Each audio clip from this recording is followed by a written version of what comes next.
ተናስተልኝ የፈንታሌ ሚዲያ ቤተሰቦች በዛሬው ዝግጅታችን ማህበረሰቡ በመንግስትና በህግ ላይ የበላይነት ያለው እምነት እየተሸረሸረ መጥቷል የሚል ሪፖርት ወጥቷል። እንዲሁም ጀነራል ጻድቃን ለኤንቢሲ ከሰጡት መግለጫ መንግስት ምን ሊጠነቀቅ ይገባል፣ የትግራይ ባለሀብቶች በመቶ ሚሊዮን ብሮች ለሚዲያ ማውጣት ምን አስፈልጋቸው፣ ማን አስገደዳቸው የሚሉትንም ፈተሽ እናረጋዋለን። ቻናላችን ላይክ ሰብስክራይብ ማድረጋችሁን አዘንጉ። አብረን እናምሽ።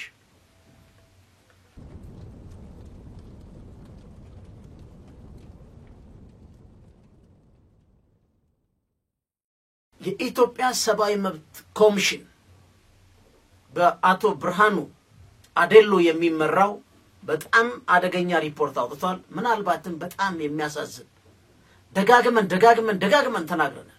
ሰሚ በሌለበት ሀገር እንደ ቁራ መጮ ነው። ሪፖርታቸው ኦሮሚያ፣ ቤንሻንጉል ጉሙዝ እና ጋምቤላ ክልሎች በመንግስትና ታጣቂ ኃይሎች እርምጃዎች እና ጥቃቶች የሰዎች መዘዋወር ነፃነት አደጋ ላይ ወድቋል ሲሉ ዛሬ አውጥተዋል። የስድስት ወር ሪፖርት ቀጥሎ በእነዚህ ክልሎች ምንድነው የፈጸሙት? ጥቃት ይፈጸማል፣ እገታ ይፈጸማል፣ የንብረት መዝረፍ የንብረት ዘረፋ ይፈጸማል፣ የሰዓት እላፊ ገደቦች ይጣላሉ፣ ህገወጥ ኬላዎችና የመንገድ መዝጋቶች በህይወት ለመኖር ህገ መንግስታዊ መብት እኮ ነው ለአካልና የንብረት ደህንነት መብቶች ላይ አደጋ ማስከተላቸውን የኢትዮጵያ ሰብአዊ መብት ኮሚሽን ጠቅሷል። ይሄ ከፖሊሲ አንፃር ስናየው፣ ከፎሬን ዳይሬክት ኢንቨስትመንት አንፃር ስናየው፣ ከሰላምና ከደህንነት አኳያ ስናየው እቺን ሀገር ምን ሊያስከፍላት እንደሚችል የትየለሌ ዋጋው። ከቱሪዝም ኢንዱስትሪን ብናየው በዛ ያበቃም ይሄ ሪፖርት። አያይዞም ድርጊቶቹ ይላል በጣም ቁልፉ ይሄ ነው፣ ማህበረሰቡ በህግና ስርዓት ላይ ያለውን እምነት የመሸርሸር አደጋ ማስከተሉ አሳስቦኛል ብሏል። ምን ማለት ነው? ሰሚ አናርኪ ስርዓት መፍጠር ማለት የስርዓት አልበኝነት፣ የጎበዝ አለቆች መፈጠርና በስርዓት የመመራት በህግ የበላይነት የመመራት ጉዳይ በማህበረሰቡ ውስጥ እየተሸረሸረ ነው። በህይወት የመኖር መብቱ እርግጠኛ ያልሆነ ህብረተሰብ እየፈጠርን ነው። ይሄ ሀገር ይበትናል። አደገኛ የስርዓት አልበኝነት ቁንጮ ነው ይፈጥሮ። መንግስት ወንጀሎችን ለመከላከል አጥፊዎችን ተጠያቂ ለማድረግ በህግ ስርዓት በተከተለና ሰብአዊ መብቶችን ባከበረ መልኩ እንዲንቀሳቀስም አሳስቧል። ችግር ሊፈጠር ይችላል፣ ማናቸውም የህግ ተፈጻሚነት ግን በህግ አግባብ ይሁን ነው የሚለው። ይሄ እንግዲህ ለፓርላማ ተጠሪ የሆነ አሁን ስናየው ግጭት እገታ ይመስልናል። በዲፕሎማሲ አንፃር እንደዚህ አይነት ነገሮች ከማንም በላይ ስራ የሚያካብዱት ለኢትዮጵያ የዲፕሎማሲ ኮሚኒቲው ነው። በተለይ ለአምባሳደሮች በአሁን ሰዓት የኢትዮጵያ ፎሬን ፖሊሲ ያው ጽፈት ቤቱ እንደሚለው ዜጋ ተኮርና የኢኮኖሚ ፖሊሲ ነው ብንከተለው ብሏል። እንግዲህ የዜጋ ተኮር በውጭ ያለው ነው። በውስጥ ያለው ዜጋ በዚህ መልኩ ያለውን ለሀገር ውስጥ ደህንነት ልንመልስ እንችላለን፣ ለሀገር መከላከያ ልንመልስ እንችላለን፣ ወደ ውስጥ ለፌደራል ፖሊስ ልንመልስ እንችላለን፣ ለክልል ፖሊሶች ልንመልስ እንችላለን፣ ለክልል አስተዳደሮች ልንመልስ እንችላለን። በአጠቃላይ ለፌደራል መንግስትና ለታጣቂዎች እሱ ሸክም ሆኖ የሚቀመጥ ነው። ግን ምን ያስከትላል ነው ጥያቄ። አንድ ሀገር የውጭ ምንዛሪ ከየት ነው የምታገኘው? ይሄ የአይኤምኤፍም ሪኮመንዴሽን ነው። በነገራችን ላይ አይኤምኤፍ ሂሳቡን ብቻ ሳይሆን የሚያሰላው ሂሳቡን ሊሰበስብበት የሚችለው የፖለቲካ ኢኮኖሚ ከባቢያዊ ሁኔታዎችንም ይናገራል። ከዚህ በፊት ሪኮመንድ አድርጓል። የኢትዮጵያ መንግስት አንዱ ከፎሬን ዳይሬክት ኢንቨስትመንት ነው ዶላር የሚያገኘው፣ አንዱን ኤክስፖርት በማድረግ ነው የሚያገኘው። ሌላው ከሬሚታንስ ነው ሌላ ኤክስፓት የሚባሉ ውጭ አሉ አገር ውስጥም ተከፋይ ከሆኑት ነው ዶላር ከየት ይመጣል በአንድ ሀገር ላይ በቂ ዶላር ለማግኘት የፒስ ኤንድ ሴኩሪቲ የሰላምና ደህንነት ጉዳይ ቁልፍ መፈጽሙ አሻሚ ያልሆኑ ጉዳዮች ናቸው አገሪቷ ግን በእንደዚህ አይነት መልኩ እየሄደች ነው ያለችው በኋላ ምን ያለን ግራንድ ጦርነት የሚጋብዙ ኃይሎችን በኋላ ሳያቸዋል ጦርነት ይቁም ሲባል ሰላምን ብቻ ከመውደድ ብቻ አይደለም ወይ ሰፈር ውስጥ በሰላም ለመዞር አይደለም ካጠቃላይ ያገሪቷ የህልውና እምብርት ነው ፒስ ያካባቢ ሰላም ሳይሆን አጠቃላይ ያገሪቷ እምብርት ነው ሰላም የሌለው ሀገር አያመርትም አይሸጥም አይለውጥም ሰላም የሌለው ሀገር በጋራ አይቆምም ሰላም የሌለው ሀገር ወደፊት አይሄድም ሰላም የሌለው ሀገር እንደ ሀገር አጠቃላይ ሀገራዊ ፋይዳ ባላቸው እድገት አይመጣም በተመረጡ ሰላማዊ ቦታዎች እድገት ለውጦች ሊታዩ ይችላሉ እንደ ሀገር ግን ሆሊስቲክ በሁኔታ ግን እንደዚህ አይነትን ፒስ ማረጋገጥ ሰላምን ማረጋገጥ አይቻልም ለዚህ ነው በተደጋጋሚ ጠበንጃ ዘግዝቁና ቁጭ ብላችሁ አውሩ ኢትዮጵያ ሰሚ እኮ የለም እዚሁ ላይ ራሱ ለምሳሌ ነው የኢትዮጵያ ሰብአዊ መብት ጉባኤ ደግሞ ዛሬ ያወጣው ሪፖርት ምን ይላል ሪፖርቶቹን ብቻ ስሙ እና ያገሪቷን ተጨባጭ ሁኔታ አንዳንዱ ይላል ይሄ አያሳይም ይልሃል ኦሮሚያ ውስጥ የሰላምና የጸጥታ ችግር አለ ማለት ከኢኮኖሚ አንፃር ማለት ነው አማራ ክልል ከሰላምና ጸጥታ አንፃር ችግር አለ ማለት ምን ማለት ነው በኢኮኖሚ ተርም ትግራይ ውስጥ የለም ማለት ነው ሶማሌ ክልል የለም ማለት ነው ጋምቤላ ቤንሻንጉል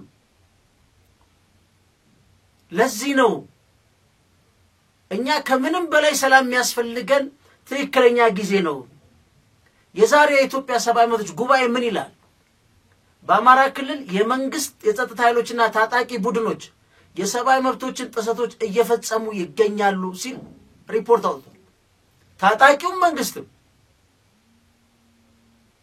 እስቲ ዝም ብላችሁ 4 ሚሊዮን ልጆች አማራ ክልል ትምህርት ቤት አልሄዱም ማለት ዩናይትድ አረብ ኤሚሬት ጋር ብትሄዱ 1 ሚሊዮን ናቸው 9 ሚሊዮኑ ስደተኛ ነው ተፈቅዶለት የሚኖር ነው እስቴን ዝም ብላችሁ አስቡት ኳታር እነ ኩዌት የምትላቸው በቢሊዮን ዶላር የሚገላበጠው 4 ሚሊዮን አይሞሉ እና ከዚህ አንፃር 4 ሚሊዮን ማለት ለኛ ቁጥር ነው ወይ ተወሰኑ ያውራጃ ልጆች ናቸው ግን አገር ነው ትምህርት ቤት ማይሄደው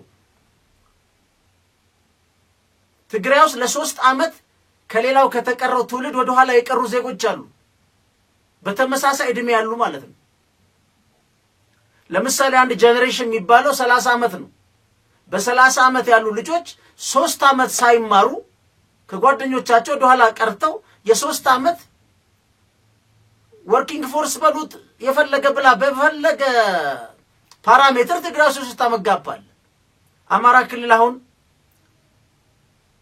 ሁለተኛውን አገባደነዋል ጨርሰነዋል ስለዚህ እንደዚህ አይነት ነገሮች እንዴት ነው በቀላሉ እናያቸው ምንችለው ልጆቻችን ትምህርት ቤት አልሄዱም የሚለው ነገር ለማን ነው ትርጉም የሚሰጠው መካሰሳን ነገር ነው ለዚህ ተጠያቂ ብዙ ማቅረብ ይቻላል እንደ ሚዲያ ግን እገሌ ብለን መድብ አንችልም ግን በተጨባጭ ፋክቱ 4 ሚሊዮን ልጆች ግን ትምህርት ቤት አይሄዱ ይሄ በጣም አንድ ቀን ሁላችንም አልፈን እንዴት አሳፋሪና አሰቃቂ ታሪክ በሆነ ግን ካለፈን ነቅተን በዛ ይሄን ታሪክ የሚያነቡት ልጆች ማል ብንገኝ በምን አይነት ትዝብትና ግርምት እንደሚያዩን በጣም ይደንቅ ነው ምን ይላል የግጭቱ ተሳታፊዎች ወገኖች ዓለም አቀፋዊ የሰብአዊ መብቶችና የሰብአዊ ህግጋትን አክብረው እንዲንቀሳቀሱና ሁሉም ወገኖች ያለ ምንም ቅድመ ሁኔታ የተኩስ አቁም ስምምነት በማድረግ ሁሉን አቀፍ ውይይት እንዲጀምሩ ጥሪ እናደርጋለን ይሄ ነው መፍትሄው የዜሮ ሰም ጌም ወይም የአግላይ ጠቅላይ ፖለቲካ መተንበታል መጨረሻው በዚህ መልኩ በተለያየ ቦታ እየፈነዳዳ ነው ያለው። ቁጭ ብሎ ካልተወራ ሰላም ከዛፍ ላይ አይሸመጠጥም። ሰላም የብዙ ቢሊዮን ብሮች ስራ ነው። ሰላም ብዙ ነው ትርጉሙ። አንድን አካባቢ ጸጥ ማድረግ ይቻላል ተተነፍስና ማለት ወይም ማንንም እንዳይደርስ ማድረግ ይቻላል። ሰላም ከዚህ ከፍ ያለ ትርጉም ነው ያለው። ሰላም ልማት አለው፣ ትምርት አለው፣ የጾታ እኩልነት አለው፣ የሰብአዊ መብት ጥበቃ አለው። ብዙ ትርፎች አሉ ሰላም ውስጥ። ጸጥታ ውስጥ ሁሉም እንዳልተፈጠረ አድርገ አፍነ መያዝ ነው። እሱንም ግን አልቻለም። ያሳዝነው ፓርት ከዛም ያለፈ ቅሬታ ያለው ከጸጥታውንም አልፎ ደግሞ ጦር መሳሪያ አንስቶ እየተዋጋ ያለ ኃይል አለ። ስለዚህ በአገሪቷ ውስጥ የተጠናቀቀ በአንድ አካል የተያዘ ሞኖፖሊ ኦፍ ቫዮለንስ የለም። ይህ ማለት ደግሞ ብዙ ገጽ ወሬ ነው። በአንድ ሀገር ውስጥ ሞኖፖሊ ኦፍ ቫዮለንስ የለም ማለት ልክ አቶ ብርሃኑ አዴሎ እንዳመጡት ማህበረሰቡ በስርዓት መመራት በመንግስት ማመን በህግ የበላይነት የሚባለው ነገር እየተሸረሸረና እየተፈረከረከ ሲመጣ አናርኪ ያቆጠቆጠ የጎበዝ አለቃ በየቦታው እየፈላ ማተመሪ ወመሪ የማይሆንበት ሁኔታ ውስጥ እንወድቃለን። የትም እኮ አይደለም በህይወታችን ኖረን ሶማሌን አይተናል። ከ1991 ከሲያድ ባሬ ውድቀት በኋላ በጣም የገረመኝ ሲያድ ባሬ የሚባለው ሰው የመጨረሻው ኢንተርቪው ከማጋ ነው አንድ ብላክ ኤንድ ዋይት ላይ ሳይ ለመንኳችሁ ይላል። አገሩኑ ብዬ ይላቸዋል። በቃ ጎሳውኑ ብሎ ነው ለካይዶ ሰውዬው። እኛ እንግዲህ ሲያድ ባሬን ያው የተወሰነ እንግዲህ በጣም ከኢትዮጵያ ታሪክ ጋር በኔጌቲቭ እኔ በቀደም ያቀረብኩትን አይታችሁት ከሆነ የአፍሪካ ህብረት ላይ ብቸኛ የቅኝ ግዛት ድንበር አልቀበልም ያለና በወቅቱ ሲያመጣቸው የነበሩ ጀስቲፊኬሽኖች ሰልፍ አድሚኒስትሬሽን ኤንድ ካልቸራል የሚላቸው ነገሮች በባህል ትስስሮሹና በራስ ማስተዳደር ብሎ ያመጣቸው ግን ለሱ ብቻ ተብለ ደግሞ አፍሪካ ሊተረተር አይችልም። በወቅቱ የነበረው መከራከሪያ ግን ራሱን የሶማሌን ህዝብ በቃ አገሩኑ ብዬ ሞክር ያለው ጎሳ እንሆናለን ካላችሁ ጎሳውኑ ብሎ እንግዲህ አይታችኋል። ከ2006 የኛ ሀገር መከላከያ ሰራዊት ገብቶ ከዛ ጀምሮ እስከ ዛሬ ደሙን ያፈሰሰ ወደ መንግስትነት ያመጣቸው የኢትዮጵያ ልጆች ናቸው። ይሄ በአብዛኛው የሶማሌ ልጆች ብታገኝ የሚመሰክሩት እሱ ብቻ አይደለም። ልክ ሲፈርስና ወደ ኢትዮጵያ ሲመጡ የመጨረሻውን ወስነው ነው የመጡት። ለምን? በሶማሌ ውስጥ የነበረው ትርክት ስለ ኢትዮጵያ ሶማሌን በተመለከተ እኛ ሀገር የነበረው ትርክት ዜጎች አንዱ ሀገር ሌላኛው ሄዶ ሊኖርባት በማይችል ስጋትና ፍርሃቱ ስለነበሩ ከገደሉን ይግደሉን ብለው ነው የገቡት። ግን የሚገርም አቀባበል በሚያስደንቅ ሁኔታ ረጅም ጊዜ ኖረው በተባበሩት መንግስታት ብዙዎቹ ወደ ውጭ ሀገር እንደሄዱ ተመቻችቶላቸው እኔ እንኳን ናዝሬት ማስተዋውሰው በአብዛኞቹ በቤት ክራይ የሰፈር ሰው ራሱ ድንገት በተናገር አንተ ምናምን ነው ተባለው ተቸግረው ነው ቢከፋቸው የመጡት ተብለው ተስተናግደው የቆዩባት ሀገር ነው። ይሄን የሚመሰክሩ በርካቶች አሉ። አንድ ስዊድን ኖሬ የፓርላማ ሚን ተመራጭ አንዴ አልጀዚራ ላይ ነው ብቻ ሲናገር ሰምቻለሁ። ይሄን የሚመሰክሩ አሉ። ግን ሰውየው ምንድነው ያለው? ጎሳው ነው ያላቸው። እኔ ሶማሌ እንዳገር ሶማሌ ውስጥ ያልመጣ ዲሞክራሲ ሌላ ቦታ ሊመጣ አይችልም። አንድ ህዝብና አንድ ሃይማኖት ይዘህ ካልመጣ ከየት ታመጣለህ? የኛ እንግዲህ ከ80 በላይ ነው እንደምታዩት። ስለዚህ አሁን እዚህ ጋር ተመልከቱ መጨረሻ ላይ ምንድነው የሚለው? በቀደም ይላል መስከረም 23 ቀን መቃ በተባለ አካባቢ የታጠቁ አካላት በፈጸሙት ጥቃት ከአውቶቡስ መመላለሻ ላይ ነው 10 ሰዎች ላይ ግድያ ተፈጽሟል። አቤት የአውሮፓ አቤት አሜሪካ ምን አይነት ዜና እንደሚሆን የሚገርም። አሜሪካ አይታችኋል ልጆች ትምህርት ቤት ህፃናት ፊልም እያዩ ጌም እያዩ የሚሞክሩት ነገር አለ። በቃ እንዴት አይነት ኒውስ እና አገሪቷ እንዴት ወዴት እንደሚቀይረው ታይታችኋል። የኛ አሁን ሞትን ለመድ ነው፣ መፈናቀሉም ለመድ ነው። ይሄ እኮ በጣም ነው የሚያሳዝነው። በጣም እኮ ነው የሚያስቆጨው። በነገራችን ላይ አንድ ልጅ ለማሳደግ ምን ያህል ዋጋ እንደሚከፈል ሁሉም ሰው ያውቀዋል። በጣም የሚወዱትን ልጅ ይዘው ተሰደው አቅፈው ማብላት ማጠጣት ባለመቻል እሱ ብቻ አይደለም በሰላምም ተርበው አለ ስጋት የሆነ ቦታ እንኳን ለመቀመጥ በማይቻልበት ሁኔታ እያንዳንዱ ሶስት እንዲያስብ እንዴ ቢገጥም ምን ትሆናለህ? ከህዝብ በላይስ የሚገኝ ስልጣን ከህዝብ በላይስ የሚገኝ ንዋይ ምን እንደሚጠቅም እግዚአብሔር ብቻ ነው የሚያውቀው።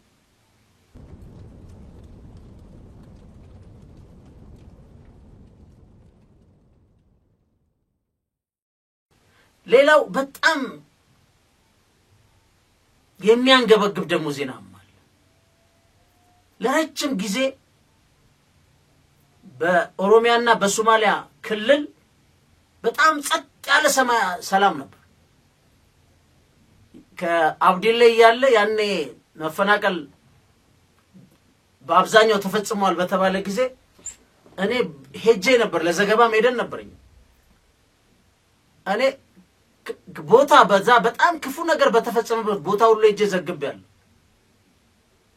ያ አልፎ በሰላም ነገሮች ሄደው አሁን የምንሰማው የተባበሩት መንግስታት የሰብአዊ መብት ጉዳዮች ማስተባበሪያ ጽፈት ቤት ያወጣው በጣም ቅስም ሰባሪ በኦሮሚያና በሶማሊያ ክልል አዋሳኝ አካባቢዎች ከሐምሌ 2017 የመጀመሪያው ሳምንት ጀምሮ ባገረሸው ግጭት 288,000 በላይ ነዋሪዎች እንደተፈናቀሉ አዲስ የወጣው ሪፖርት እንግዲህ ይናገራል። ጽፈት ቤቱ የተባበሩት መንግስታት ከኦሮሚያ ክልል ምስራቅ ቦረና ዞን ከአራት ወረዳዎች 151,972 ሰዎች እንዲሁም ከሊበን ዞን እና ሞያሌ ወረዳ ጨምሮ ከዳዋ ዞን 136,000 ሰዎች መፈናቀላቸውን ያሳያል።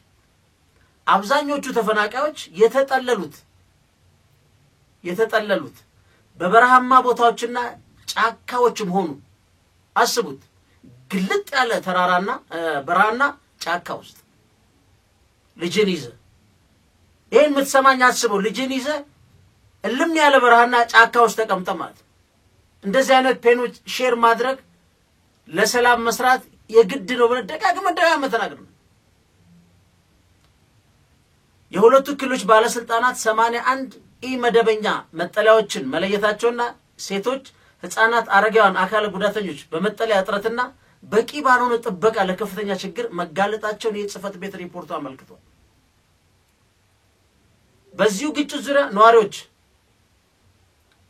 እዚህ አካባቢ ያሉ ነዋሪዎች በርካታ ጊዜ በተለያዩ ሚዲያዎች ዘገባዎች መቅረባቸው ሁሉም የሚያውቅ ነው። ስለዚህ እስቲ አስቡት፣ እዚህ ውስጥ እንኳን ስንት ክልሎች አሉ? በኦሮሚያና በሶማሊያ፣ አማራ ክልል፣ እዛ ላይ ስትወጡ ኦሮሚያ፣ ጋምቤላ፣ ቤንሻንጉል ግን ተሆል ምን ውስጥ ነው ያለነው ማለት ነው? የፒስ ኤንድ ሴኩሪቲ ችግር ባለበት ሁኔታ ውስጥ ነው ያለነው። ይሄ እንዴት ሊያሳስበን እንደዚህ አይነት ችግሮች ቁጭ ብለን ልናወራ እንዴት ሊያበቁ እንደማይችሉ በጣም የሚገርም ነው። ወይም ደግሞ ማሲናገር ይሄን ነገር ማሲናገር በቃ እንላለን። ማን ይንገረን?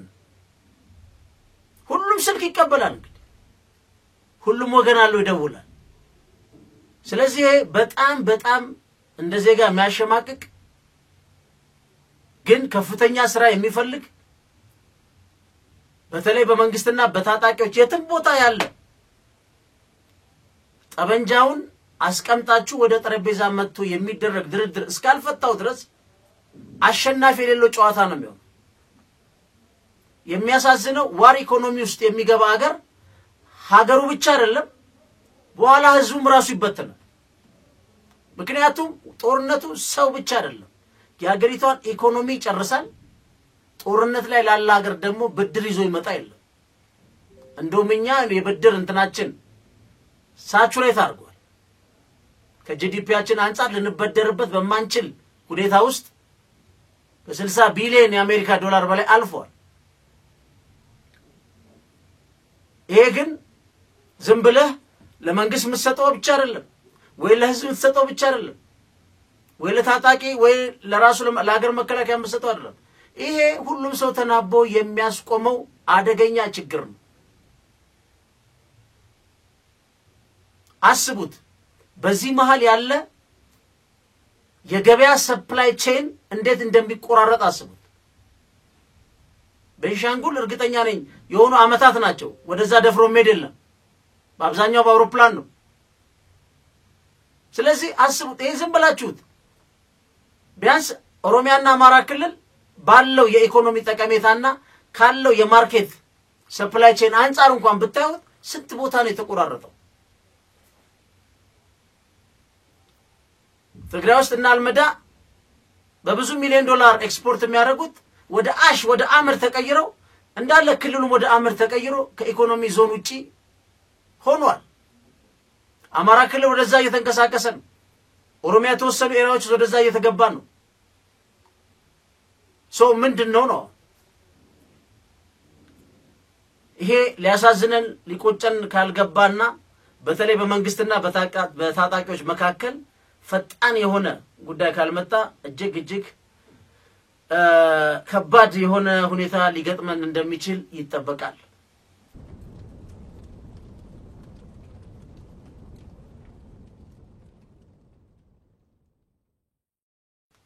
ሌላው እዚህ ጋር አዲስ አበባ ከተማን በተመለከተ የህግ በተለይ የተወሰኑ ክፍለ ከተማዎች ላይ ለመኖሪያ ቤት የተሰጣቸው ሰዎች ወደ ንግድ ቀይረውታል። እነዚህን ወደ ንግድ ቤት የቀየራችሁትን በንግድ ህግ በሊዝ ካልቀየራችሁ በመቶ ሺዎች በሚሊዮኖች ትቀጣላችሁ የሚል ቀጭን ትዕዛዝ ወጥቷል። ይሄ ማለት ምንም አከራካሪ አይደለም። ካርታው የተወሰደው መኖሪያ ከሆነ መኖሪያ ነው። አንዳንድ ሰፈር ቸርችም ያረጉታል፣ መስጊድም ያረጉታል፣ መዘመሪያም ያረጉታል። የሚጠይቅ የለም። አንድ የሰው ግለሰብ ቤት ተከራይተው ይሄ በያም እንደገና የህብረተሰብ ቀውስ ያመጣል። አንዳንዱ ለመኖሪያ ቤት ሄደበት ግሮሰሪ ያረጋዋል። ጥያቄው በሊዝ መቀየር ብቻ ሳይሆን በመኖሪያ ቤቶች ላይ የህብረተሰቡን ሰላም በሚያናጋ መልኩ ወደ ንግድ የመቀየር ጉዳይ ነው። ምክንያቱም በሊዝም በጫራታ ሲወጣ ቦታው መኖሪያ ነው። አንዳንድ ቦታዎች ቤት ተከራይተው ቡና ቤት ያረጉታል፣ መጨፈሪያ ቤት ያረጉታል። የአካባቢ ሰው በሰላም አይተኛም። ወጣቶችም አደገኛ ሁኔታ የሚለምዱበት አለ። መኖሪያ ነው። ወደ ሊዝ ቀይሩት የሚባል እዚህ ጋር ወደ ሊዝ ቀይሩት የሚባል ጨዋታውን መስተዳደሩ ቢያቆመው ጥሩ ነው። ወደ ሊዝ ይቀየር የሚባለው ጨዋታ ነው። መኖሪያ ነው። ምክንያቱም እኔ ጎተራ ኮንዶሚኒየም ብዙ ሰዎች እዛ ጎተራ ኮንዶሚኒየምስ በተፈጠሩ በተለይ ለሱቅ ተብለው በተሸጡ እና አካባቢውን አጠቃላይ ወደ ሆነ ነገር የቀየሩት ሰዎች እያከራዩ ቤታቸውን እያከራዩ ወደ ተለያየ ቦታ ልጆቻቸውን ይዘው ለማስተማር ወጥተዋል። ምክንያቱም ከመኖሪያነት የበለጠ ወደ ሌላ ኦልሞስት ትልቅ ሲቲ ነው የተቀየረው። ከስር ሙዚቃውን ያረገ አንደኛ ደረጃ አንደኛ ፎቅ ያለ ማጥናት በሰላም መተኛት አይችልም። ቀንስ የለም። የተከራዩት ለንግድ ቤት ነው፣ መብቴ ነው። ኮሚቴ ጋር ይሄዳል። ኮሚቴ አንዳንዴ ሊያስተካክል ይሞክራል። አንዳንዴ ሲወሸቅበት ደግሞ ሲወሽቁለት መብታቸው ነው። ታዲያ ከታምተው ግብር ይክፈሉ ይላል። እንደዚህ አይነት ማህበረሰብ ላይ መጣረስ ከነጋዴው ህብረተሰብ ጋር ከማረግ ይሄን ቀይሩ አይደለም። መኖሪያ ነው፣ ቀይር ነው፣ ውጣ ነው። ገና ለገና ከዚህ ከሊዝ ሊገኝ የሚችል ገንዘብ ለመሰብሰብ ተብሎ ከመሰረታዊ የመኖሪያ ኤሪያው ላይ መቀየር እዛው ላይ ነጋዴው ማለት ተቀባይነት የሌለው ነው። ስለዚህ የዛሬ ዜናን በተመለከተ ይሄን ይመስላል። ቀጥለን በዚህ አጋጣሚ የአሜሪካ ወታደሮች ጋዛ እየገቡ ነው። የጋዛ ነዋሪዎችም ወደ ቦታቸው እየተመለሱ ከዘመዶቻቸው ጋር ሪዩኒየን እያደረጉ ነው።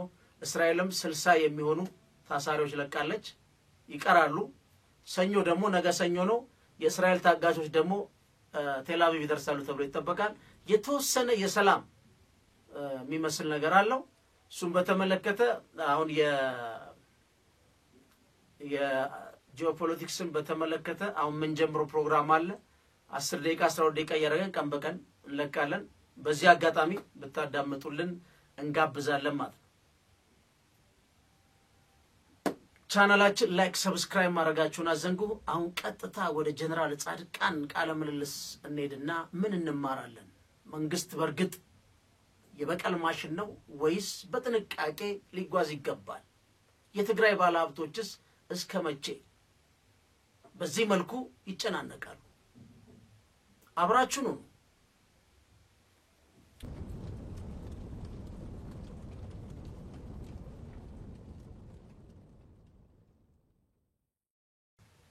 ኤንቢሲ ላይ የተላለፈው የጀነራል ጻድቃንና የቃለ ምልልሱን ሲያደርግ የነበረው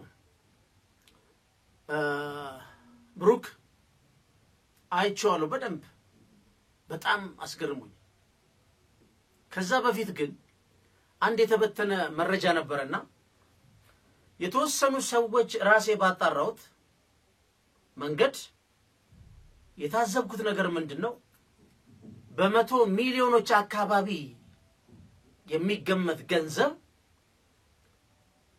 ለሚዲያ ካምፔን ትግራይ ውስጥ ለማድረግ ለተለያዩ የሚዲያ አውታሮችም ለመክፈል በዚህ የተሰበሰበ ገንዘብ መኖሩ ሰማ በጣም ያስደነገጠኛል 350 ሚሊዮን ሚሊዮን 374 የሚባል አለ ዋናው ግን ወደ ቃለ ምልልሱ ከመሄደ በፊት ትግራይ ውስጥ የተፈጠረው የፖለቲካ ልዩነት የተለያየ ኃይል አሰላለፋል የግልጽ ሆነ የፓወር ስትራግልም አለ የፕሪቶሪያ ስምምነት መመለስና አለመመለስ ላይ በተመለከተ ልዩነቶች አሉ አፈጻጸሙንም በተመለከተ እንግዲህ የትግራይስ ከዛ ግራንድ ከሆነ የዋር ክራይም against humanity ethnic cleansing food as a weapon siege as a weapon sex as a weapon ይሄ አንድ በመቶዎች ሪፖርት ያለበት ጦርነት ነው ዶክመንትድ የሆነ የተጻፈ አንድም ትራንዚሽናል ጀስቲስ ያልተሰጠው ነው በዚሁስ ደግሞ እዚህም አዲስ አበባ ንግድ ላይ ያሉ ትግራይም ንግድ ላይ ያሉ ነጋዴዎች አሉ እነዚህ ነጋዴዎች ላይ እንግዲህ በሚሊዮኖች እንግዲህ ተሰብስበው አዋጥተዋል በርግጥ ይሄ ብር ምን ሊሰራ ነው ለየትኛው የፖለቲካ ወገን ሊሆን ነው ምንድነው ዓላማው ብር የተሰበሰበበት የማንንስ ፕሮፓጋንዳ ለማስፈጸም ነው ነጋዴውስ በርግጥ በግልጽ በገለልተኝነት ትግራይ ውስጥ ያለውን የፖለቲካ ኃይል አሰላለፍ ከብላክ ኤንድ ዋይት ያለውን ግሬ ኤሪያውን በመፈለግ ለማስታረቅ ችግሮችን ለማረቅ ያሉትን ልዩነቶች ለማጥበብ ነው ይሄ ሳንቲም ከነጋዴው የተሰበሰበው ይሄ በጣም ከባድ የሆነ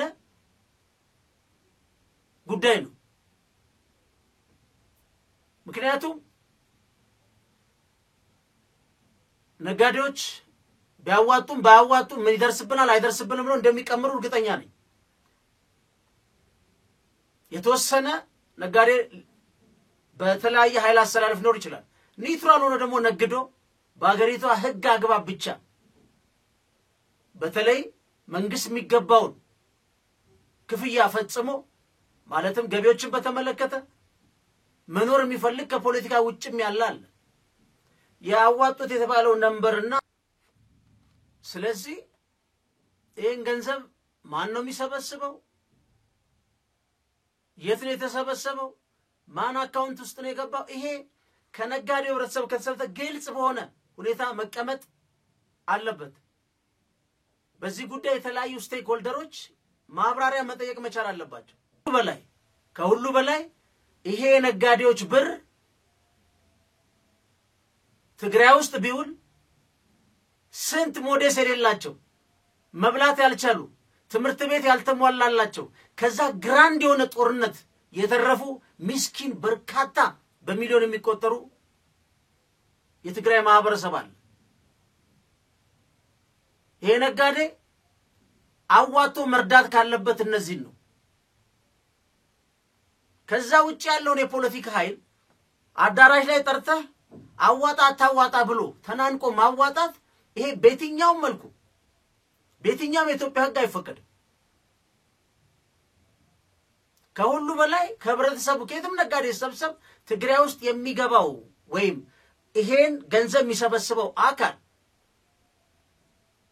አንዱ የሚመታበት አንዱ የሚጠርግበት ሳይሆን ያለውን የፖለቲካ ልዩነት የሚሰበስብ የተለያዩ ስብሰባ ኮንፈረንሶች ውይይቶች የሚያደርግ ህዝቡን የሚያቀራርብ እንጂ ለአንድ ወገን ተዋጥቶ ያኛውን ወገን ሌላ የምትሉትን ወገን ለተባለው ለማን እንደተዘጋጀ ባላቅም የበለው ጨዋታ ከሆነ ይሄ በጣም አሸማቃቂ ነውርም ነው።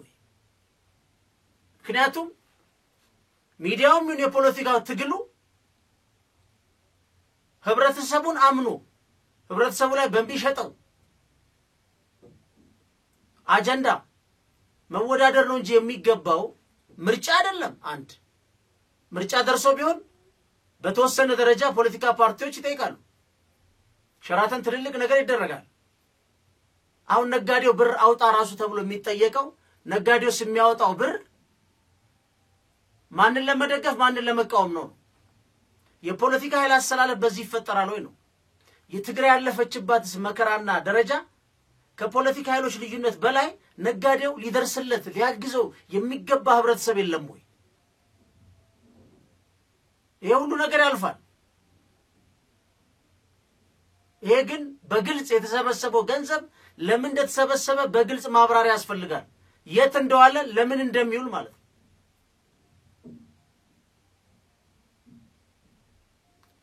እኔ እንደውም በጣም ነገረመ የተወሰኑ ሚዲያዎች ስለማቅ ከትግራይ ኢሹ ውጪ የማይወርዱ ሚዲያዎች ስለማቅ ይገርመኝ ነበር። እንዴት ረጅም ጊዜ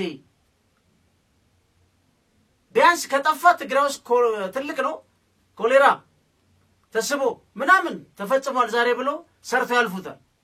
እንደ መረጃ ችግር የለው ትልቅ ዜና ነው። ግን በቃ የተገኘውን ግን አንድ ነገር መጣድ አለባቸው 1-3-4 ሚዲያና አሁን እንደዚህ አይነት ከነጋዴ ላይ ተሰብስበው ሚዲያን ኮራፕት አድርጎ ለራስ ኢንተረስት ማስቀመጥና አንደኛ ይሄ ሎንግ ተርም ኢፌክቱ ከባድ ነው።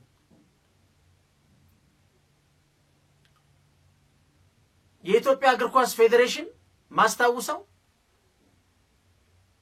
እኔም የስፖርት ጋዜጠኛ ስለነበር የሆነ ጊዜ ሚዲያ በማይታወቅ ሁኔታ መበላለጥ ነገሮች ስብሰባ ተለይቶ የመጠራት ሁኔታ ሲመጣ በኋላ ስናጣራው ከፍተኛ ብር ይረጭ ነበር ከፕሬዝዳንቱ ጽፈት ቤት ጀምሮ ማለት ነው።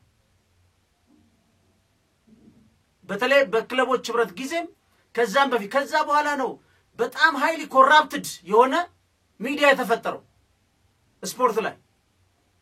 እሱ ብቻ አይደለም ሚዲያው ላይ ሳይቀር ይሄ ኮራፕሽን ወደምን መጣ? በአሁን ሰዓት ልንገራችሁ የስፖርት አሰልጣኝ ሆኖ ክለቦች ውስጥ ለመቀጠር እስከ 1 ሚሊዮን ብር የሚከፍሉ አሰልጣኝ ለመሆን። የእግር ኳስ ተጫዋች ሆኖ ለመግባት 400 እና 500 ሺህ ብር የሚቀበላችሁ የለም። ከተቀበላችሁ በካሽ ነው። አንዳንድ የደሃ ልጆች ሰርቼ ከፍላለሁ ከደሞዜ እንኳን ተብለው አቅም እያላቸው የእግር ኳስ ቡድን ውስጥ አይቀጠሩ አይገቡም። አቅም ይዞ አገሩን ይዞ እንደውም ጠቅላይ ሚኒስትር አብይ ሲናገሩ ወደ 169 አካባቢ በአዲስ አበባ የስፖርት ማዘውተሪያዎች የእግር ኳስ መጫወቻ ሰርተናል ብለዋል። አሪፍ ነው ይሄ። ግን ቢሮክራሲውና ሲስተሙን ደግሞ ልክ በዛ መልኩ ነቅሎ እንዲ አፍርጦ መስራት ያስፈልጋል። እጅግ ኮራፕትድ በሙስና የገማ የተጨማለቀ ከሆነ የኢትዮጵያ እግር ኳስ አጠቃላይ ቢሮክራሲ ነው። ዋላ ኤጀንት በሉት አሰልጣኝ በሉት እግር ኳስ ተጫዋቹ በሉት የእግር ኳስ ክለብ ቦርድ የምትሏቸው ጠቅላላ ተቀራማች ፓትሮኔጅ የሆነ ቢሮክራሲ። ለዚህ ነው እግር ኳሱን አንቆ የደፋው። መጀመሪያ ግን ወደ እግር ኳሱ ገንዘብ ሲገባ በእግር ኳስ የሚዲያ ስርዓት ውስጥ ነበር የገባው። ያ ግን በኋላ ወደዛ በአሁን ሰዓት የደሃ ልጅ ሆና አትገባትም። ኤክሰፕሽናል ታለንት ካለ በአደባባይ አንዳንዴ ስትፈለግ ካልሆነ ሂዱና ይናጣሩት። ይሄ በሽታ አትሌቲክስ ውስጥ ገብቷል። የብራንድ አዲዳስ ነው ናይክ ነው እየተባለ አዲዳስ ኃይሌ ከድሮ ጀምሮ የሰራበት ነው ያደገበት ነው። ወደ 3.5 አካባቢ ሚሊዮን ዶላር ይሰጣል። ለፌዴሬሽኑ ይሰጣል፣ ለአትሌቲክሱ ይሰጣል አዲዳስ። ይሄ በየቦታው የምታዩት የመንግስት ባለስልጣን በሉት ምን በሉት የኢትዮጵያን ብሔራዊ ቡድን ለብሶ የምታዩት በእነ አዲዳስ የተገዛ ነው። አሁን ናይክ ዶክተር አሸብር ናይክ ካልገባ ይላል። ናይክ ደግሞ ኬንያ ቤዝ ያደረገ ነው። በናይክ ውስጥ ደግሞ ሌላ ድርጅቶች አሉ። አሁን ያመጣነውን አይታችሁታል። የአትሌቲክስ ውጤት እንዴት አሳፋሪና አንገት የሚያስደፋ ነው። ምክንያቱም ሲስተሙ ኮራፕትድ ነው፣ በጣም ኮራፕትድ ነው መንግስት። ለዚህ ነው አንዳንድ ምን ይባላል ትንሽ ፈሳሽ ትልቅ መርከብ ታሰምጣለች ይባላል። መንግስት ከነሰለሽ ሲም ምናምን እዚህ ድሮ የበላውን ብር ሜዳሊያ እናመሰግናለን ብሎ አንድ በአንድ ፈትሾ ማራገፍ ነው። ዶክተር አሸብር በማይመለከት ኦሎምፒክ የቀረበለት የሚቀበል ሰውዬ ካልመረጥኩ ይያለ እሱ ከደቡብም የእግር ኳስ ፌዴሬሽን ነው መሰለኝ ከዛም አጭበርብሮ ነው ኦሎምፒክ የተመረጠው። እኔ ራሴ ሰርቼዋለሁ በዛ ጊዜ። ብዙ ወደ ኋላ ባክግራውንድ ብትሄዱት እንደዛ ነው። እግር ኳሱ እንደዛ ነው። ግን ትንሿን መጀመሪያ መናከማት ነገር ነች ትልቁን ነገር የምታቆምልን። ይሄ በጣም ዴንጀረስ ነው። በመቶ ሚሊዮን ብሮች ከትግራይ ነጋዴ በፈቃዳቸው አይሁን እግዚአብሔር ወቀው በእርግጠኝነት የሁሉ ፈቃደኛ ሊሆን አይችልም። ለአንድ አካል ወግነው ሌላውን ለመምታትም ለማስመታት ማን እንደሚመቱ እንደሚያስመቱ ባላቅም አያወጡም እርግጠኛ ነኝ። ግን ባናወጣ ምን ይደርስብናል የሚል ጭንቀት ቢዝነስማን ስትሆን ደግሞ ብዙ ነገር ዳይሬክትሊ ኢንዳይሬክትሊ የመጨቆን ጉዳይ ካልሆነ በእንደዚህ አይነት ሚዲያውን አጠቃላይ ብር እየሰጡ ኮራፕት አድርጎ ይሄ እኮ ምን ማለት ነው? በንጽህና የምናገኘው ፖለቲካ አይኖርንም ማለት ነው። ለሶሳይቲ የምናቀርብለት መረጃ ሰከን ብሎ አስቦ ህብረተሰባችን እንዲወስን አናረገውም ማለት ነው። ብሩ ኮራፕትድ ነው፣ ኮራፕትድ መረጃ እንለቃለን። ፋይናሊ የሶሳይቲ ውሳኔ ኮራፕትድ ይሆናል ማለት ነው። ይሄ ቀላል ይመስላል ዛሬ፣ ግን ቅድም እንዳልኳችሁ ነው የሎንግ ተርም ኢፌክቱን እያየን ካልተንቀሳቀስን አደገኛ። ለዚህ ነው አትሌቲክሳችን እግር ኳሳችን የተቀራማች ቢሮክራሲ በሙስና ያደፈ አሰራር ስለምንከተል አልደረስንም። አሁን መንግስት አሪፍ መጥቷል። ልጆች የሚለማመዱበት የሚያድጉበት ፕሮጀክቶች እየሰራ ነው። ግን ቢሮክራሲው ማጽዳት አለበት። ይሄ ዝነኛ አትሌት ነው ምናምን አሁን እናመሰግናለን። ዝነኛ አትሌት ስለሆነ ግን ቢሮክራሲው ሲግማማ አንቆ መጣል ነው።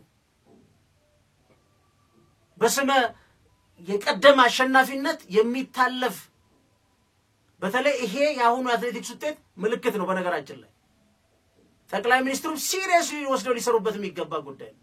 እጅግ ያደፈ እንዴ የአዲዳስና የናይክ ተጫዋቾች ሳይመረጡ አዲዳስ የሚያደርጉ ብቻ ተመርጠው እኛ ኢትዮጵያን አሸናፊ የሚያደርጉ ነው እንጂ አዲዳስና የናይክ እዛ አፍንጫ ውስጥ ይዘይድ ለሚሮጡት መንግስት መግዛት ይችላል። አጠቃላይ ስፖንሰር ስለሚደረግ ነው እንጂ። ስለዚህ ኢንዲፔንደንት የሆነ አይተናል እኮ ለሀገር ምን ማለት እንደሆነ እኮ ደራርቱን አይተናል እኮ። በዛ አሰቃቂ በፌደራል መንግስትና በትግራይ ጦርነት መካከል የትግራይን ልጆች እንዲሸፍና አቁማቸው አሸናፊ አርጋ ወርቅ እኮ አምጥታለች። ይሄ ቆመን ምን መሰክረው ታሪክ እኮ ነው። እንደሌሎቹ ልክፋቸው አላለችም። እነሱ ያለባቸውን የቤተሰብ ናፍቆት ጭንቀት ሁሉ ተቀብላ አረጋግታ ኢትዮጵያንም እነሱንም እኮ ሻምፒዮን አርጋለች ደራርቱ። ይሄ እንደዚህ አይነት ጉድለት የለባትም እያልኩ አይደለም፣ ብዙ ነገር ሰምቻለሁ። the point ግን ኤግዛምፕለር የሚሆነው በጦርነት ውስጥም ህዝብ በተራራቀበት መጥፎ መንፈስ ባለበት ሁኔታ ውስጥ ልጆቹ አውጡም ያለ ሚኒስትር ነበር። በዛው ቢጠፉ ብሎ ኃላፊነት ወስዳ አረጋግታ አይምሮአቸውን ጠብቃ ልጆቹንም አገሯንም እሷንም ሻምፒዮን አርጋለች ይሄ አገር ማለት አገር እንዴ ነው የሚሰራው እዚህ በናይክና በመናምን አዲዳስ ይያለ ዛሬ ደግሞ አግዙኝ የትግራይ ነጋዴዎች አምጡ ገንዘብ እናንተ አይሰራም ሐሳብን ትሸጣለህ ምን ትላለህ ፌደራል መንግስትም አሁን በኋላ ማመጣው ፕሮግራም አለ አላስፈላጊ ዋጋ ፌደራል መንግስት ዋጋ መክፈል አለብኝ ካለ ራሱ ብልጽግና የሚሆን የሚኒስትሮች ምክር ቤት በተጨባጭና በራሱና በአገር በተሰጠው ኃላፊነትና በራሱ ፓርቲ ሁሉና ላይ እንግዲህ መጥቷል ካለ በዛ ትንታኔ እንጂ በፍጹም በቀል ባረገዙ ሰዎች የፌደራል መንግስት ዋጋ ሊከፍል አይችልም አይገባም ህዝብን ሀገርን ባስቀደመ እንግዲህ በሚቀመጡ ትንታኔዎች ነው ትንታኔው ሰብጀክቲቭ ሊሆን ይችላል ግን ቢያንስ አትሊስት አት ፌስ ቫልዩ በዛ ነው እንጂ በእንደዚህ አይነት መልኩ መሄድ የለበትም ብዙ ነገር ውስጥ ገባው ቀጥታ ወደ ቃለ ምልልሱ እንለፍ መንግስትን ደጋግሞ እንደሚናገረው ሰላማዊና ዲፕሎማሲያዊ መንገድ የመጀመሪያ ምርጫ ነው ሌሎች ሰዎች ደግሞ ይሄ የኢትዮጵያ ጥያቄ ቤኔፊት የሚያደርገው ኢትዮጵያን ብቻ አይደለም ኤርትራንም ነው በኤርትራና በኢትዮጵያ መካከል መልካም ግንኙነት ፈጥሮ ቀደም ሲል የነበረው አይነት መረን የሆነ የአንድ ወገን ዝርፊያ ሳይሆን ሙቹዋል የሆነ መጠቃቀምን ይፈጥራል ለዚህ ግን አሁን ስልጣን ላይ ያለው በኢሳያስ የሚመራው መንግስት ስልጣን ላይ ያለ ይሄ ማድረግ አስቸጋሪ ነው ብለው የሚገመገሙ ሰዎችም አሉ ሙቹዋል የሆነ መጠቃቀም እንዲኖር ይሄን የሚሰጠው አስተያየት እንዴት ያወጣል እርሱ ወል እንግዲህ ኤርትራ ኢሳያስ የሚመራው የኤርትራ መንግስት አቋም የታወቀ ነው እንትን አርጓል ይሄ የህልውናቸው መለኪያ እንደሆነ አድርገው ነው አስቀምጠውት ያሉት አትሊስት በውጭ የሚናገሩት ስለ ዲፕሎማቲካሊ ምን ይናገራሉ ለሸምጋዮች ምን ይላሉ አላቅም ይኖር ይሆናል ያው መንግስታት ሁሉ ጊዜ የሚያሳዩት ፌስና በውስጥ የሚናገሩት የተለያየ ስለሆነ ያሞኔ ግን ይሄን አድርገዋል ይሄን እስካሉ ድረስ እየገለጹ ያሉትን አቋም መነሻ አድርገን እስከሄድን ድረስ በሰላማዊ ፖለቲካዊ ዲፕሎማቲካዊ በሆነ መንገድ የባህር በር ለኢትዮጵያ የማግኘቱ ጉዳይ በጣም አጠራጣሪ ነው የሚመስለው ማክሲመም የሚገፉት የኮመርሻል እንትን ታርጉት ይላላችሁ የሚል ነው ኦብቪየስሊ በኢትዮጵያ መንግስት በኩል ደግሞ ይሄ ብቻ በቂ አይደለም ይሄ ኢትዮጵያን ኢንተረስት አያሟላም ከዛ በላይ ነው ኢንተረስታችን የሚል አመለካከት አለ እነዚህ ጉዳዮች የኢንተርናሽናል ኮሚኒቲው ዲፕሎማቲክ ፕሬሸር ከተጨመረበት አንድ ውጤት ሊያመጡ ይችላል እንጠብቃቸው ካልሆነ ደግሞ ወደ ግጭትም ሊያመሩ ይችላሉ ይሄም ዝግ አይደለም ሁሉ ጊዜ ጦርነት የመንግስታት አንድ የፖሊሲ አማራጭ ነው መቼ ትመርጠዋለህ ነው እንጂ ሁሉ የፖሊሲ አማራጭ ነው እና ወደ ቃለ ምልልሱ ስመለስ እኔ ከዚህ በፊት በተደጋጋሚ በጀነራል ጻድቃንም በጌታቸውም ላይ ለረጅም ጊዜም የትግራይ ፖለቲካ ሰርቻለሁ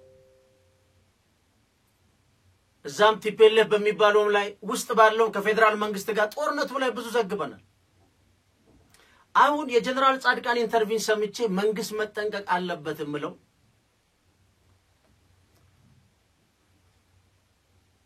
አሁን እሳቸው ወይም ያነሳው ምንድነው እኔ ስሰማው አሁን መንግስት it is the right time ነው በተለይ ጦርነትን በማካሄድ ሁኔታ ምን ብያቸዋል war of choice እና war of necessity የሚባለውን ደጋግሜ ተናግሬያለሁ ጀነራል ጻድቃን አሁን ባለው ሁኔታ ወይም ከኤርትራ መንግስት ከምናየው ሁኔታ በዲፕሎማሲና በሰላማዊ ሁኔታ ፍላጎታችን ምናስፈጽም አይመስለኝም መንግስትም ይላል ጦርነትን እንደ አንድ ፖሊሲ አማራጭ ያያዋል መች ተመርጧልና ነው ያለው this is war of choice ለዚህ ነው የነሱ ይላል ይከህልውናቸው ጋር አያይዘው አጋብተው ነው ያዙት ይላል ምን ማለት ነው that is war of necessity ነው የወደብ ጉዳይ የህልውናችን ጉዳይ ነው ለዛን ሞታለን ሚስ that is a war of necessity ደጋግመን black and white ይዞት መጥቷል በwar of choice እና በwar of necessity መካከል explain ያረጋበት መንገድ እንደተጠበቀ ሆኖ ዋናው ቁልፉ ጥያቄ ግን ይሄ መንግስት እንደ ግብአት ሲወስደው እንዴት ነው መጠቀም ያለበት ምክንያቱም እያንዳንዱ ሰው ከራሱ ካለፈበት ህይወት ካስተሳሰቡ ከራሱ ኦፖነንት ጋር የሚታይበት መንገዶች በአንድ ሰው የመጨረሻ ውሳኔና ፍላጎት ላይ የራሳቸው ተጽኗል ለምሳሌ እነ ጀነራል ጻድቃን አንድ ጌታቸው 2 አመት እድል የተሰጣቸው ነው በትግራይ ውስጥ በዛ 2 አመት ውስጥ አጠቃላይ የትግራይን የፖለቲካው ላንድስኬፕ መቀየር አልቻሉም ተሸንፈው ነው የወጡት ይያሁን ጦርነት ላይ በጦርነት ጊዜ ያነበብነው አለ ካሁኑ ከቲፒኤልኤፍ መሪው ደብረጽዮን ገብረ ሚካኤል ጋር እሱ ጫልቱና ማን ነው በፊት የምክትል ሊቀመንበር የነበረው በሱዳን ሂድ በቃይድ እኛን መርዋላ አንተ በዲፕሎማሲ ታግዘናል ተብሎ የፓወር ስትረግል እዛው በዛ እግዚአብሔር አሳያችሁ በዛ ጦርነት ውስጥ የፓወር ስትረግል ነበር ከዛ በኋላ እድለኛ ሆነው ተሰጣቸው አሁን ጠቅላይ ሚኒስትር አብይ መውሰድ እንችላለን ጠቅላይ ሚኒስትር አብይ ኢህአዲጉስ ገብተው ኢህአዲግ ሆኖ ከዛም ወደ ኦሮሚያ ስራ አስፈጻሚ መጥተው በዛው በፓርቲ ውስጥ ባደረጉት ትግል መጨረሻ ላይ አሸንፈው ወጥተዋል ሲመረጡ ዲሞክራቲካሊ ኢሌክትድ ነው በጣም አደገኛ ሆነ በተፋጨ መንገድ ወጥተዋል ይሄ ያለፉበት መንገድ ኢህአዲግን የሚያል ማለት ያን ቢሮክራሲ አልፈው ፕራይም ሚኒስትር ሆነዋል ይሄ አከራካሪ እኮ አይደለም ይሄ እድል ለጀነራል ጻድቃንና ለጌታቸው ተሰጥቶ ነበር እንዲሁም ታደሰ ወረደ ጠቅላይ ሚኒስትሩ በሄዱበት ፔስ እና ባመጡት ውጤት እንደ ኤግዛምፕል ነው ያወራለው ስፔሲፊክ በሆነው በፓርቲያቸው ውስጥ ታግለው ያገኙት ነበር ነው ከዛ በኋላ የ7 አመት ነው ያወራሉት ሰው እንዲላረግ ይችላል 2 አመት እድል ተሰጥቶት ይሄን ማድረግ ያልቻለ ሰው ሀብት ይሰባሰብልኝ ድጋፍ ይሰጥልኝ ሱብቻ አይደለም ጀነራል ታደሰንም ተጠርቶ ይወረድልኝ ምን ማለት ነው ጠቅላይ ሚኒስትሩ ይሄን ነው ከግንዛቤ መውሰድ ያለባቸው በሙሉ ፌደራል መንግስት በሙሉ ድጋፍ ሰጥቶማ አሁን በምን አስማት በምን አይነት ማጂክ ትግራይ ውስጥ ያለውን ፖለቲካል ላንድስኬፕ ጀነራል ጻድቃን ይሁን የለውጥ ኃይሉን ቀይራለን የሚለው በምን አስማት ነው ምን ማለት ነው ይሄ አዲስ አበባ ውስጥ ሆኖ አይቻልም ማለት የመጀመሪያው እርምጃ እዛው ፖለቲካ ያለበት ጋር መግባት ነው የመጀመሪያው እርምጃ እዛው ከማህበረሰቡ ጋር መታገል ነው እዛው መሸናነፍ ነው አሸንፎ ነጥሮ መውጣት ነው በዛ ባለው ላንድስኬፕ ላይ ሰው ከተሸነፈ በኋላ ፌደራል መንግስት ከአጠቃላይ ከኢትዮጵያ ብሔራዊ ጥቅምና ኢንተረስት አንፃር በሚተነተነው የፖለቲካ ሂደት እና የጦርነት ምርጫ የሚያደርገው ጦርነት ነው እንጂ ሊኖረው የሚገባው ኦሬዲ ፖለቲካሊ ፌል ባደረገ ኃይል እድሉን ተሰጥቶት መጠቀም ባልቻለ ኃይል አዲስ የጦርነት ጥሪ ማቅረብ እሱ ሌላ ጉዳይ ሁለት ነው አንድ ይሄ ነው አንዱ የ93 ነው በእንደዚህ በትግራይ ውስጥ በፖለቲካ በቀለኝነት ያቆጠቆጠ ፖለቲካና በተሰጠ እድልን ማምከን በሁለት ሂደቶች የታሸና ሶስተኛ ፌደራል መንግስትን ወደዛ የመጋበዝ ጉዳይ ፌደራል መንግስት ሊሰማ አይገባም ፌደራል መንግስት በራሱ ዛው ውስጥ ባለው ችግር እና ምክንያት በአዲስ ኃይል በአዲስ አስተሳሰብ ወይም ራሱ ብልጽግና ትግራይ ውስጥ ባለው ፖለቲካ ውስጥ ተሳታፊ ሆኖ ቢመልሰው ነው የሚሻለው። እኔ በተደጋጋሚ ብያለሁ ወደ ኋላ ይሉ የጀነራል ጻድቃን 3 ነገሮች አሉ ብዬ አምናለሁ። አንዱ ስልጣን ነው፣ አንዱ በቀል ነው፣ አንዱ ነው እኔ እንደሚገባኝ። ምክንያቱም በእያንዳንዱ የሳቸው ንግግር ፓተርን ብታዩት ስለ ኤፈርትምት እዛው ስለሚደረግ የዌልዝ ምናም ዲስትሪቢዩሽን ደጋግመው ይናገራል። እሱን የማስተካከል ጉዳይ ቢሆን መጀመሪያ ይቻል ነበር። ብሩክ ራሱ በጣም ሰርፕራይዝ ያደረገኝ ሲጠይቃቸው ስለ ኒውክላስ ያረጉት ምናም ብሎ ሲመሰጥ ብሩክ ብዙ የሚያውቅ ነው። እኔ ራሱ አሁን ቀስቅሶብኝ የብሩክ ጉልበት ያል ነበር ፈዞብኛል። ራሱ ኒውክላስ ምን እንደማለት ከጀነራል ጻድቃን አይደለም ይረዳው። ጀነራል ጻድቃን ምን ሊነግሩት እንደፈለገ የዚህን አይነት ለሱ ኦዲየንስ ያለ ማምጣት ግን ኢትዮጵያ ስትጀመር ጀምሮ በየትኛውም የፖለቲካ ስርዓት ላይ ኒውክላስ ሊመጣ ይችላል። የዛ ሰውዬ ኒውክላስ ራሳቸው ለነጻነት ታግለው መልሰው ገዢ ስለሆኑት ነው የሚያወራው። ይሄ በተደጋጋሚ ፖለቲካ ፓርቲ ውስጥ የመጨረሻው ኃይል ራሱ ተመልሶ ገዢ ሆነው እኛም አባላቶቹ እየፈራን ነው የሚል የኢትዮጵያ ፖለቲካ ከዚህ የጸዳ አይደለም።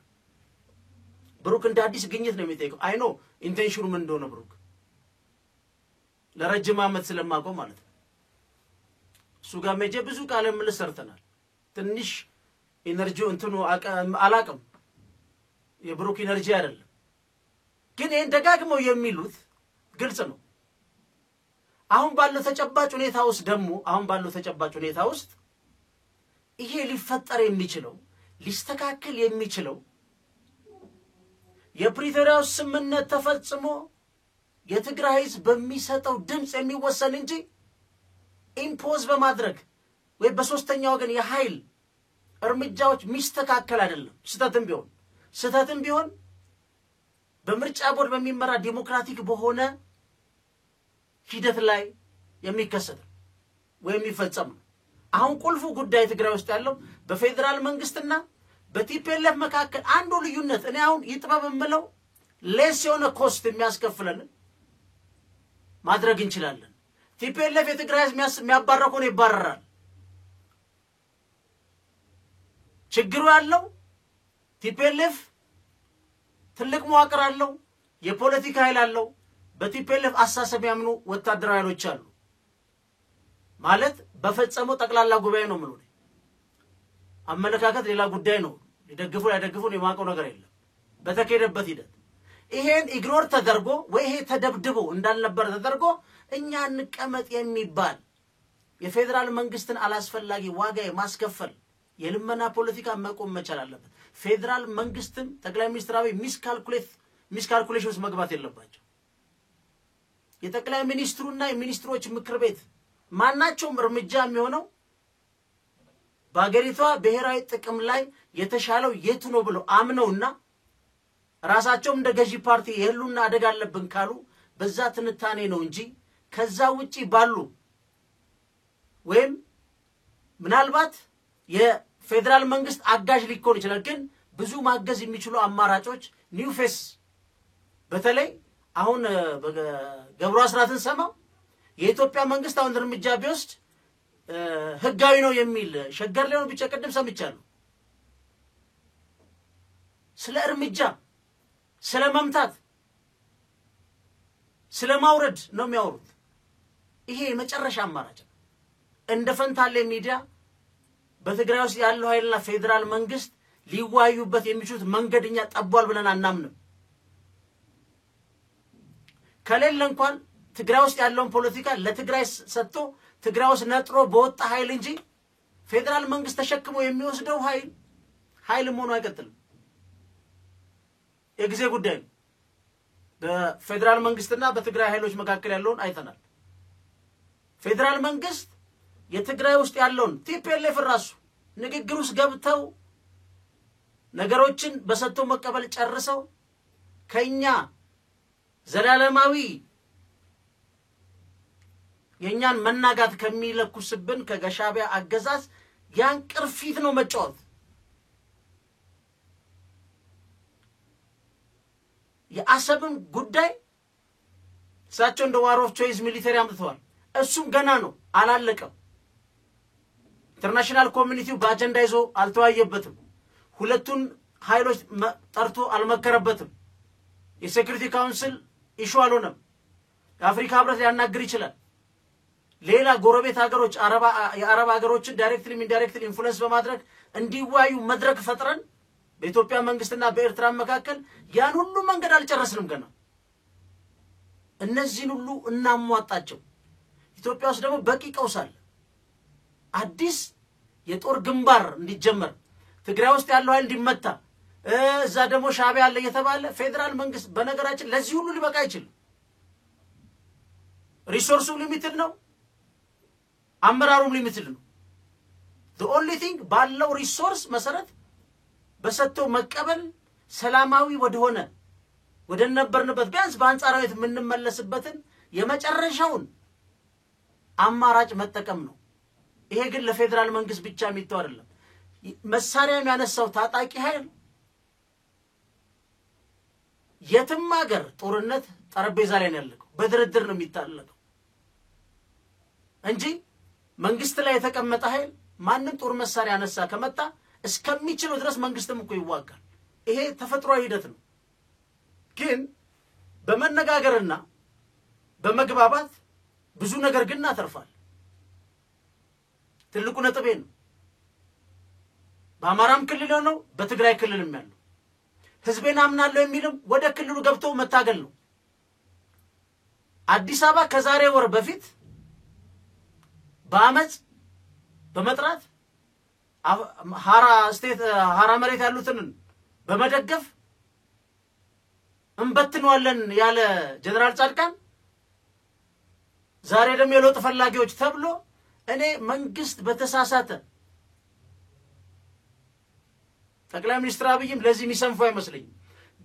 በራስዎት አስተሳሰብ በፓርቲዎት በመንግስት እይታ ያን ነገር ተንትኖ የተሻለው መጠናውን መነጋገር ነው ብለን እናምናለን። ግን በነጻድቃን አይነት ኃይሎች ብቻ በቀልም ባረገዘ እንደዚህ አይነት የተሳሳተ እርምጃዎች መግባት አደገኛ ነው። ጻድቃን ህዝቡ የሚያምን ከሆነ ትግራይ መግባት ብዙዎቹ ገብተው ይታገላሉ፣ ሞት አይፈሩም፣ ወጣቶች ናቸው ብለዋል። አዎ ተቀያሪ ግን ህይወት የላቸውም እዛ የሚሉት ኃይል ፊት ብለዋል። እርሱ እንደውም በደንብ ኖረዋል። እኔ አንዳንድ የራሱ የሚገርመኝ ነገር ይሄንም ያህል ብር እኮ የሚያወጡ ቤቶችም አላቸው። ለምን እሱ ለትግሉ ያውሉትም? ጀነራል ጻድቃን ካልሸጡት ለምን ለትግሉ ያውሉትም? ለምንድን ነው ሌላው የትግራይ ኮሚቴ የሚገደለው? ላመነበት ሰው ህይወቱን አይደለም መኖሪያ ቤቱንም ሸጦ አደራጅቶ ምንትን ማለት እንጂ እያንዳንዱን ነጋዴ ማስጨነቅ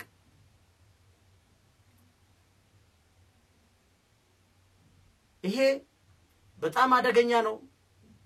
ተገቢ አይደለም ብዬ ነው የማምነው። ከተሰበሰበም በግልጽ ለምን እንደሚሆን ለምን ዓላማ በግልጽ መነገር መቻል አለበት። ይሄ ብዙ የመንግስታዊ ተቋማት የሰብአዊ መብት ተቋማት እንደዚህ አይነት ነገሮች ከፍተኛ ብር ሞቢላይዝ ሲደረግ ማወቅና ለምን ኢንቴንሽን እንደሆነ ማብራራት ጥሩ ነው። ከህዝብ የሚሰበሰብ ገንዘብ ህዝብን ለማስታረቅ ህዝብን ወደ ልማት ወደ ሰላም እንዲመጣ ነው ማድረግ ያለበት እንጂ የኃይል አሰላለፍ ለመቀየር ምናደርገው ከሆነ እሱ ከባድ ነው። ስለዚህ እስቲል አገሪቷ ሰላም የማምጣት እድል አለ። በአማራም ክልል በትግራይ ፌደራል መንግስትም የፖለቲካ ኢሊቱ መረጋጋትና ቁጭ ብሎ መነጋገር ያስፈልጋል። ይሄ ሁሉም ጋር ነው መሆን ያለበት። ጋምቤላ፣ ቤንሻንጉል፣ ኦሮሚያ፣ አማራ፣ ትግራይ፣ ሶማሊያ ምን ቀረን? ለምን ደሞ አናወራው? እንደገና አዲስ ጦር ግንባር ደግሞ ይከፈት የሚሉ አሉ።